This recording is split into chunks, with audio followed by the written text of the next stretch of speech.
बिस्मिल्लाहिर्रहमानिर्रहीम। इस वीडियो में second year physics electrostatic KPK board के न्यूमेरिकल क्वेश्चन सॉल्व करते हैं। तो पहला सवाल है इसके अंदर कि what is the magnitude of force of attraction between an iron nucleus bearing charge Q is equal to 26e and at innermost electron, यानी न्यूक्लियस चार्ज और इनरमोस्ट इलेक्ट्रॉन के बीच में इलेक्ट्रोस्टैटिक फोर्स फाइंड करना है। If the distance between them is 1 exponential -2 metre. तो देखिए हमने इलेक्ट्रोस्टैटिक फोर्स F फाइंड करना है और इसी तरह से हमारे पास एक चार्ज है Q1 is equal to 26e। It's mean 26 multiply by E जो है इलेक्ट्रॉनिक चार्ज है 1.6 एक्सपोनेंशियल -19। तो जैसे कि अगर इसको हम मल्टीप्लाई कर देते हैं तो ये कूलम में आ जाएगा। तो इट्स मीन Q1 की जो वैल्यू है ये हमारे पास बन जाएगा तकरीबन 41.6 एक्सपोनेंशियल -19 कूलम बन जाएगा, यानी ये जो है हमारे पास Q1 की वैल्यू।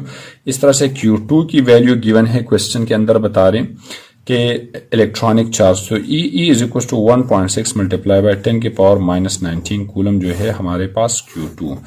दोनों के बीच में यानी इनरमोस्ट इलेक्ट्रॉन और न्यूक्लियस के बीच में जो डिस्टेंस है R is equal to 1 exponential -2। तो इसको मैं लिख लेता हूँ एक्सपोनेंशियल -2 मीटर जो है इन दोनों के बीच में डिस्टेंस है। हमने इलेक्ट्रोस्टैटिक फोर्स फाइंड करना है तो इसके लिए कूलम लॉ यूज करते हैं। कूलम लॉ हमें मालूम है कि F is equal to K Q1 Q2 divide by R², यानी ये है फार्मूला इस चीज को सॉल्व करने के लिए।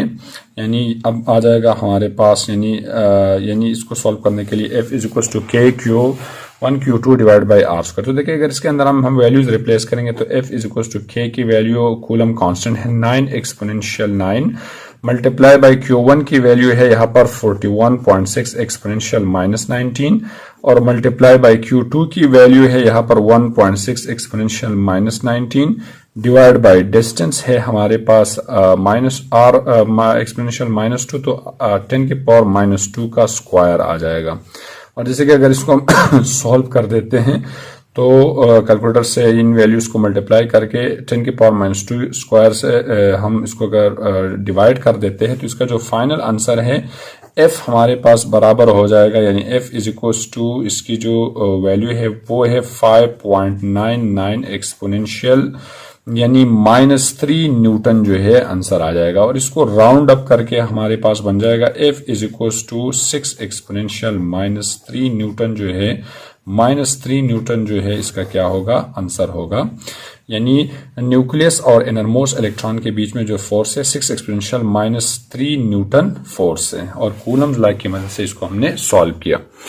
क्वेश्चन 2 बता रहे कि charge is 2 microcoulomb -3 microcoulomb and 4 microcoulomb are placed in the air at the vertices of equilateral triangle. तो लेट्स सपोज हमारे पास है एक इक्विलेटरल ट्राइंगल है। अब इस इक्विलेटरल ट्राइंगल की वर्टिसेस पे चार्जेस है। एक चार्ज है हमारे पास Q1 is equal to 2 microcoulomb. इस तरह से Q2 जो है ये बराबर है -3 माइक्रोकूलम और Q3 जो है यहाँ पर बराबर है यानी 4 माइक्रोकूलम। सबसे पहले इसको स्टैंडर्ड फॉर्म में लिख लेते हैं तो 2 एक्सपोनेंशियल -6 कूलम, ये आ जाएगा हमारे पास -3 एक्सपोनेंशियल -6 कूलम और 4 एक्सपोनेंशियल -6 कूलम आ जाएगा। इस तरह से इस इक्वेटरल ट्राइंगल है साइड जो है R is equal to 10 centimetre, centimetre को मीटर में कन्वर्ट करने के लिए डिवाइड बाई 100 हो जाएगा तो ये 0.1 मीटर आ जाएगा। What is the magnitude of resultant force acting on 4 microcoulomb charge? ये 4 माइक्रोकूलम चार्ज हमारे पास थर्ड चार्ज है। तो magnitude of force on charge Q3 हमने मालूम करना है। तो देखिए इसको लेट्स सपोज कंसीडर कर देते हैं ये A साइड B और C। A साइड पे हमारे पास चार्ज Q1 है जो कि पॉजिटिव नेचर का है। B साइड पे हमारे पास B वर्टिस पे हमारे पास चार्ज Q2 है जो कि नेगेटिव नेचर का है। इस तरह से C साइड पे जो हमारे पास चार्ज है वो चार्ज Q3 है, ये भी पॉजिटिव नेचर का है। तो सबसे पहला यानी चार्ज यहाँ पर जो टोटल फोर्स एक्ट कर रहे, एक फोर्स चार्ज Q1 से इस डायरेक्शन पे एक्ट कर रहे, दूसरा जो है चार्ज Q2 Q3 पे एक्ट कर रहे, यानी इस पॉइंट से इस वर्टिस से यहाँ पर फोर्स है और इस वर्टिस से इस पॉइंट से यहाँ पर क्या है फोर्स। तो सबसे पहला जो है यानी इन दोनों के बीच में जो फोर्सेस है इसको फाइंड कर देते हैं, तो इसके लिए कूलम लॉ यूज कर देते हैं। यानी इन दोनों के बीच में यहाँ पर कूलम लॉ बराबर हो जाएगा F is equal to F13 is equal to K Q3 divide by R square. तो F13 is equal to K की वैल्यू 9 एक्सपोनेंशियल 9, चार्ज Q1 बराबर है क्वेश्चन के अंदर हमारे पास गिवन है 2 एक्सपोनेंशियल -6 और चार्ज Q3 क्वेश्चन के अंदर है 4 exponential -6 divide by equilateral triangle है, डिस्टेंस हमारे पास इक्वल होगा तो 0.1 का स्क्वायर। जैसे कि अगर इसको हम सॉल्व कर देते हैं तो F13 का आंसर यहां पर बन जाएगा हमारे पास यानी इसका जो सोल्यूशन है ये 7.2 न्यूटन बन जाएगा। यानी इन दोनों के बीच में चार्ज Q1 और Q3 के बीच में जो फोर्स है वो 7.2 न्यूटन है। इस तरह से यहां इन दोनों के बीच में जो फोर्स होगा वो होगा F23 is equal to K Q3 divide by R square हो जाएगा। तो F23 is equal to 9 exponential 9। अब यहाँ पर Q2 चार्ज जो है ये नेगेटिव नेचर का है, नेगेटिव साइन जो है यहाँ पर जस्ट फॉर फील्ड रिप्रेजेंटेशन हम कंसिडर करेंगे, यानी यहाँ पर नेगेटिव साइन को इग्नोर कर देते हैं तो ये 3 एक्सपोनेंशियल -6 हो जाएगा और चार्ज Q3 है यहाँ पर 4 multiply by 4 exponential -6 divide by 0.1 का स्क्वायर हो जाएगा। और इसको जब हम कैलकुलेटर से सॉल्व कर देते हैं तो F23 फोर्स जो है ये बराबर हो जाएगा तकरीबन 10.8 न्यूटन के इक्वल हो जाएगा। तो देखिए इस पॉइंट पे जो दो यानी चार्ज Q3 पे जो फोर्स है वो चार्ज Q1 से है और Q2 से है। हमने इन फोर्सेस को कूलम लॉ की मदद से फाइंड किया। अब यहाँ पर टोटल फोर्स मालूम करना है चार्ज Q3 पे और असल में फोर्सेस हमारे पास वेक्टर क्वांटिटी है। तो वेक्टर क्वांटिटी को हम रिजल्टेंट फार्मूले से सॉल्व कर देते हैं। तो यहाँ पर हमारे पास जो रिजल्टेंट फार्मूला है वो बराबर हो जाएगा तकरीबन जो है वो रिजल्टेंट फार्मूला हमारे पास बराबर है कि जैसे कि resultant R is equal to P square plus Q square plus 2PQ cos theta under the root आ जाएगा। तो देखिए P फोर्स यहाँ पर F13 के इक्वल है और Q को फोर्स जो है यहाँ पर F23 के इक्वल है। अगर इसको और R हमारे पास यहाँ पर बराबर है charge magnitude of force on charge Q3 is equal to, इसको लिख लेते हैं, ये आ जाएगा F12 का स्क्वायर प्लस F23 का square plus 2F12 dot F23 cos theta under the root आ जाएगा। तो देखिए सबसे पहले इसके अंदर वैल्यूज रिप्लेस कर देते हैं। तो ये magnitude of force on charge Q3 is equal to F12 जो है 7.2 का स्क्वायर प्लस यहाँ 10.8 का स्क्वायर प्लस 2 into 7.2 और इस तरह से आ जाएगा हमारे पास 10.8 यानी ये प्रोडक्ट में है और cos थीटा।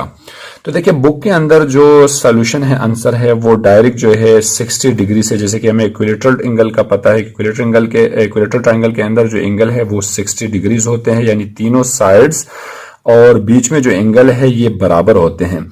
तो अगर मैं cos 60 रिप्लेस कर दो, cos 60 जो है ये बराबर होता है अंडर द रूट 3/2 के, या हमारे पास ये इसकी वैल्यूज जो है बराबर होता है 0.86 के। अगर मैं यहाँ पर 0.86 रिप्लेस कर दूं और इस तरह से कैलकुलेटर से मैं इसको सॉल्व कर दूं तो फोर्स ऑन चार्ज Q3 जो है ये बराबर हो जाएगा तकरीबन ये 15.7 न्यूटन का, जो कि बुक का आंसर है। ठीक है, अगर हम यहाँ पर जो फोर्स है इसको हम फील्ड के रिस्पेक्ट से फाइंड कर दें तो फील्ड से रिस्पेक्ट से ऐसा है कि चार्ज Q1 भी पॉजिटिव नेचर का है, चार्ज Q3 भी पॉजिटिव नेचर का है और पॉजिटिव चार्ज के अंदर जो फील्ड है ये आउटवर्ड डायरेक्शन में होते हैं, यानी रिपल्सिव फोर्स होते हैं इसके बीच में। तो देखिए इस पॉइंट पे जो फील्ड की डायरेक्शन होगा वो कुछ यू होगा हमारे पास, यानी इस चार्ज से जो फोर्स की डायरेक्शन है वो ये है। अगर हम चार्ज Q2 पे गौर करें, चार्ज Q2 हमारे पास माइनस नेगेटिव नेचर में है। तो नेगेटिव नेचर में ऐसा है कि भाई हमारे पास जो है यानी हमें मालूम है कि जैसे कि नेगेटिव और पॉजिटिव के बीच में जो है फोर्स जो है ये अट्रैक्टिव फोर्स होते हैं। तो इसी तरह से या इस पॉइंट पे इस चार्ज से जो फोर्स है यानी इसका जो डायरेक्शन है वो कुछ यू होगा हमारे पास। अब जो यहाँ पर एंगल बनेगा तो यहाँ पर इक्विलेटरल ट्राइंगल है, यहाँ पर ये बराबर हो जाएगा, यानी जैसे कि अगर इसको हम कंसिडर कर देते तो तकरीबन ये 120 डिग्री के इक्वल हो जाते हैं और cos 120 ये बराबर होता है -1/2 जैसे कि -0.5। अगर इस पॉइंट पे यहाँ पर 0.86 की जगह पर मैं -0.5 रिप्लेस कर दो और इसको मल्टीप्लाई करके इसको कैलकुलेटर से सॉल्व कर दो तो फिर मेरे पास जो आंसर बन जाएगा magnitude of force on charge Q3 is equal to ये तकरीबन बन जाएगा 9.5 न्यूटन बन जाएगा।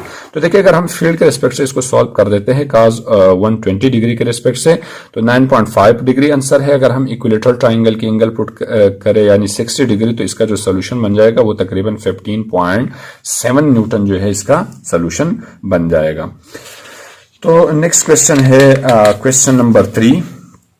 क्वेश्चन नंबर 3 के अंदर गिवन है बता रहे कि two equal and opposite charges of magnitude 2 exponential -7 coulomb are place 15 centimetre apart, यानी two equal and opposite charges है। लेट सपोज एक चार्ज है Q1 is equal to 2 exponential -7 coulomb और दूसरा चार्ज Q2 है -2 एक्सपोनेंशियल -7। दोनों का मैग्नीट्यूड सेम है, डायरेक्शन अपोजिट है और इनके बीच में जो डिस्टेंस है वो 15 सेंटीमीटर है। तो इसको मैं 0.15 मीटर लिखूंगा यानी डिवाइड बाय 100। आगे बता रहे कि what is the magnitude of and direction of electric field intensity. हमने मैग्नीट्यूड और डायरेक्शन जो है इलेक्ट्रिक फील्ड इंटेंसिटी का बताना है एट अ पॉइंट मिडवे यानी दोनों चार्ज सेंटर पे बिटवीन द चार्जेस।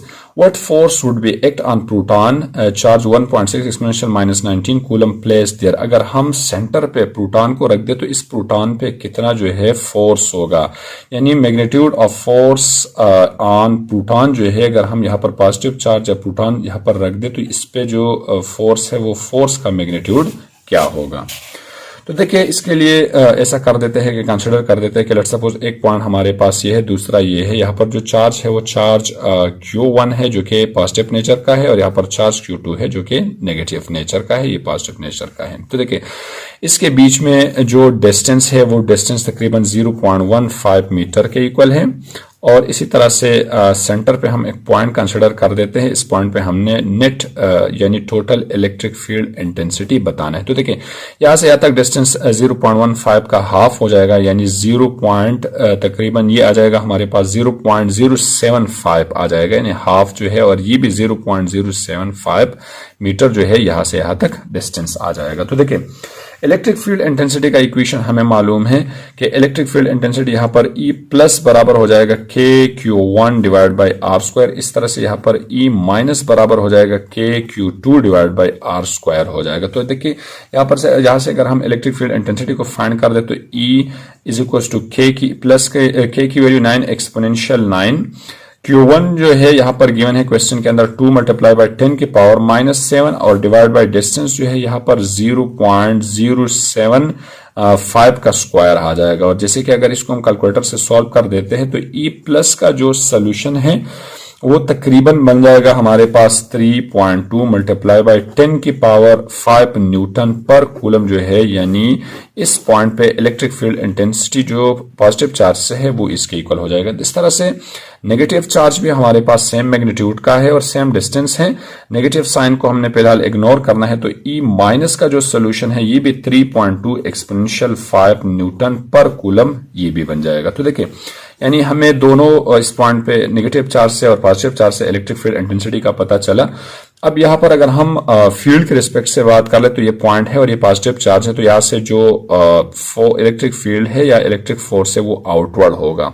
इस तरह से ये नेगेटिव चार्ज है तो ये इस चार्ज से जो है यानी नेगेटिव चार्ज के डायरेक्शन पे फील्ड होगा यानी इनवर्ड होगा। तो दोनों हमारे पास क्या है, सेम डायरेक्शन में है, यानी दोनों के बीच में एंगल जो है यहाँ पर अगर हम गौर कर ले 0 डिग्री है। और इस तरह से इलेक्ट्रिक फील्ड इंटेंसिटी भी वेक्टर क्वांटिटी है। वेक्टर क्वांटिटी को हम रिजल्टेंट फार्मूले से ऐड कर देते हैं, लेकिन सेम एंगल पे हम जो है यानी डायरेक्ट जो है इन दोनों क्वांटिटीज को क्या करेंगे, ऐड करेंगे। यानी इसको मजीद जो है सॉल्व करने की जरूरत नहीं है, बस हम जैसे कि ये ए पार्ट सॉल्व करने के लिए हम इन दोनों को क्या करेंगे, शॉर्टली ऐड करेंगे, क्योंकि इसके अंदर एंगल 0 है और 0 एंगल पे हमने दोनों वेक्टर को डायरेक्ट ऐड करना होता है। तो ये आ जाएगा हमारे पास E is equals to E plus और यहाँ पर E माइनस, यानी E is equals to E plus जो है 3.2 मल्टीप्लाई बाय 10 की पावर 5 और इसी तरह से प्लस 3.2 मल्टीप्लाई बाय 10 की पावर 5 आ जाएगा। यानी न्यूटन पर कूलम। जैसे कि अगर इसको हम सॉल्व कर देते हैं तो ये आ जाएगा E इज इक्वल टू, इसका जो फाइनल सोल्यूशन है तकरीबन ये 6.4 एक्सपोनेंशियल 5 न्यूटन पर कूलम आ जाएगा। यानी इस पॉइंट पे सेंटर पे जो इलेक्ट्रिक फील्ड इंटेंसिटी है वो 6.4 एक्सपोनेंशियल 5 न्यूटन पर कूलम के इक्वल है। और देखिए इस पॉइंट पे लेट सपोज अगर हम एक प्रोटॉन को रख दे और यहाँ पर इलेक्ट्रिक फील्ड इंटेंसिटी का इक्वेशन है E इज इक्वल टू, जैसे कि अगर मैं पॉजिटिव चार्ज से इसको कंसिडर कर दूं तो के क्यू, जैसे कि KQ1 divide by R square. Let suppose अगर इस पॉइंट पे मैं एक प्रोटॉन को रख दूं जो कि यहाँ पर इसको मैं QP से लिखूंगा, तो QP को मैंने यहाँ पर यानी मल्टीप्लाई भी किया और QP को मैंने यहाँ पर डिवाइड भी किया। तो देखिए अगर इस चीज पे मैं गौर कर दूं तो ये कूलम्स लॉ का इक्वेशन बना KQ1 Q2 divide by R square. तो इसको मैं यू भी लिख सकता हूं कि E इज इक्वल टू जैसे कि F डिवाइड बाई QP। हमने F मालूम करना है तो F बराबर हो जाएगा E QP के इक्वल हो जाएगा, और E की वैल्यू यहां पर हमने फाइंड किया 6.4 एक्सपोनेंशियल 5 मल्टीप्लाई बाई, और QP चार्ज ऑन प्रोटॉन जो है 1.6 मल्टीप्लाई बाई 10 के पावर माइनस 19 है। तो जैसे अगर इन दोनों को हम मल्टीप्लाई कर देते हैं तो यहाँ पर जो फोर्स होगा वो फोर्स तकरीबन हमारे पास बराबर होगा 1 यानी 1 तकरीबन 1.024 एक्सपोनेंशियल -3 न्यूटन जो है इसके ऊपर क्या होगा, इलेक्ट्रॉन के जो प्रोटॉन इस सेंटर पे हम रख रहे हैं इसके ऊपर फोर्स होगा इलेक्ट्रिक, यानी इसी इलेक्ट्रिक फील्ड के अंदर जो प्रोटॉन है इसके ऊपर फोर्स 1.024 एक्सपोनेंशियल -3 न्यूटन होगा। तो और फील्ड के डायरेक्शन फ्रॉम लेट सपोज अगर इसको हम ए का नाम दे दे और इसको हम बी का नाम दे तो इलेक्ट्रिक फील्ड के डायरेक्शन जो है ए से बी के डायरेक्शन पे होगा, क्योंकि ये पॉजिटिव चार्ज है और ये नेगेटिव चार्ज है, और हमें मालूम है फील्ड जो है पॉजिटिव से स्टार्ट हो जाते हैं और नेगेटिव से टर्मिनेट हो जाते हैं। इस तरह से क्वेश्चन नंबर 4 जो है हमारे पास गिवन है कि 2 positive point charges of 15 exponential -10 coulomb and 13 exponential -10 coulomb are placed 12 centimeter apart. Find the work done in bringing the two charges 4 centimeter closer. तो देखिए क्वेश्चन के अंदर हमारे पास 2 चार्जेस है, charge Q1 is equals to 15 exponential -10 coulomb है और charge Q2 13 exponential -10 coulomb है। बता रहे कि आर प्लेस 12 सेंटीमीटर अपार्ट, यानी दोनों के बीच में जो डिस्टेंस है वो 12 सेंटीमीटर है। इट्स मीन 0.12 मीटर, यानी इसको मैंने 100 से डिवाइड किया। फाइंड द वर्क डन, हमने वर्क डन मालूम करना है और bringing the two charges 4 centimetre closer, यानी अगर हम इन दोनों चार्जेस के बीच में जो डिस्टेंस है यानी इसको अगर हम 4 सेंटीमीटर क्या कर दे, यानी एक चार्ज को अगर हम 4 सेंटीमीटर दूसरी चार्ज की तरफ डिस्प्लेस कर दे, यानी चेंज इन रेडियस इस वक्त बराबर हो गया 4 सेंटीमीटर के या 0.04 मीटर के इक्वल हो गया। तो इसको लेट सपोज कंसिडर कर देते हैं कि लेट सपोज ये है हमारे पास चार्ज Q1 और ये है चार्ज Q2, और यहां पर इस तरह से एक पॉइंट कंसिडर कर देते हैं कि यहां से यहां तक हमने अगर चार्ज को डिस्प्लेस किया तो इस पॉइंट को चार्ज Q2, जिस पॉइंट पे इसको मैं B का नाम देता हूं और इस पॉइंट को मैं A का नाम दे देता हूं, ठीक है। तो यहां से यहां तक मैंने इस चार्ज को डिस्प्लेस करना है, यहां से यहां तक जो डिस्टेंस है इसको मैं डेल R का नाम दे दिया। टोटल डिस्टेंस यहां से यहां तक यानी पॉइंट बी तक जो डिस्टेंस है इसको मैं आर बी का नाम दे देता हूं, और आर बी डिस्टेंस क्वेश्चन के अंदर गिवन है वो तकरीबन R B is equal to 0.12 metre है। अब यहां से यहां तक जो रिमेनिंग डिस्टेंस बचा इसको मैं यानी पॉइंट ए तक डिस्टेंस को मैं आर ए का नाम दे देता हूं, और आर ए डिस्टेंस तकरीबन जैसे कि अगर मैं डेल्टा आर 0.04 है 0.12 से, जैसे कि अगर हम 0.04 माइनस कर देते हैं तो आर ए हमारे पास बन जाएगा तकरीबन ये जो डिस्टेंस है ये 0.08 मीटर बन जाएगा। यानी जैसे कि अगर हम 0.12 से 0.04 सब्ट्रैक्ट कर देते हैं तो ये 0.08 मीटर बन जाता है कि बन जाते हैं, ये वाला डिस्टेंस हमारे पास ये बना। देखिए अब हमने मालूम करना है वर्क डन, तो वर्क का फार्मूला है W इज इक्वल टू फोर्स डॉट डिस्प्लेसमेंट, लेकिन यहाँ पर जो चार्ज डिस्प्लेस हो रहे वो डेल्टा आर डिस्टेंस से डिस्प्लेस हो रहे तो मैंने डेल्टा आर लिखा। और देखिए 2 चार्जेस है, चार्ज Q1 है, चार्ज Q2 है, तो यहाँ पर जो फोर्स है वो कूलम्स लॉ के हिसाब से F is equal to K Q1 Q2 divide by R square के इक्वल हो जाएगा। अगर मैं इसको यहाँ पर रिप्लेस कर दूं तो W is equal to K Q1 Q2 divide by R square dot delta R हो जाएगा। देखिए इस इक्वेशन को थोड़ा सा रीअरेंज के K Q1 Q2 इसको मैंने लिख दिया delta R divide by R square लिख दिया। और हमें मालूम है जैसे कि एब्सोल्यूट इलेक्ट्रिक पोटेंशियल के अंदर ये वाला पार्ट जो है हम सॉल्व कर देते हैं। अब इसको मैं शॉर्टली लिखूंगा कि जैसे कि एब्सोल्यूट इलेक्ट्रिक पोटेंशियल के अंदर इस तरह से ये वाला पोर्शन हमारे पास बराबर हो गया था के Q1 Q2, ये इक्वल हो गया था 1 divide by R A minus 1 divide by R B. तो इसके अंदर अब वैल्यूज रिप्लेस कर देते हैं। बाकी आर ए की वैल्यू भी गिवन है, आर बी की वैल्यू भी गिवन है, Q1 Q2, तो W इज इक्वल टू के 9 एक्सपोनेंशियल 9, Q1 बराबर है यहाँ पर 15 एक्सपोनेंशियल माइनस 10, Q2 की वैल्यू यहाँ पर गिवन है 13 एक्सपोनेंशियल माइनस 10। इसी तरह से 1 डिवाइड बाई आर ए, तो 1 डिवाइड बाई आर ए जो है यहाँ पर इक्वल है 0.08 के, minus 1 divide by R B, तो आर बी 0.12 के इक्वल हो जाएगा। तो सबसे पहले इस पोर्शन को ब्रैकेट को अगर हम कैलकुलेटर से सॉल्व कर दे 1 डिवाइड बाई 0.08 माइनस 1 0.12, फिर इसको इसके साथ मल्टीप्लाई कर दे, इसको इसके साथ और इसको इसके साथ मल्टीप्लाई कर दें, तो जो टोटल वर्क डन है वो हमारे पास बराबर हो जाएगा W इज इक्वल टू, ये तकरीबन आंसर बन जाएगा 7.31 एक्सपोनेंशियल माइनस 8 जूल जो है इसका फाइनल आंसर बन जाएगा। यानी चार्ज जो कि यहां से यहां तक हमने डिस्प्लेस करना है, तो इस पे हमारा वर्क डन जो है 7.3 एक्सपोनेंशियल माइनस 8 जूल। इस वीडियो के अंदर 4 न्यूमेरिकल्स इलेक्ट्रोस्टैटिक चैप्टर के सॉल्व किए। मजीद क्वेश्चंस को नेक्स्ट वीडियो लेक्चर के अंदर सॉल्व करते हैं। अल्लाह हाफिज।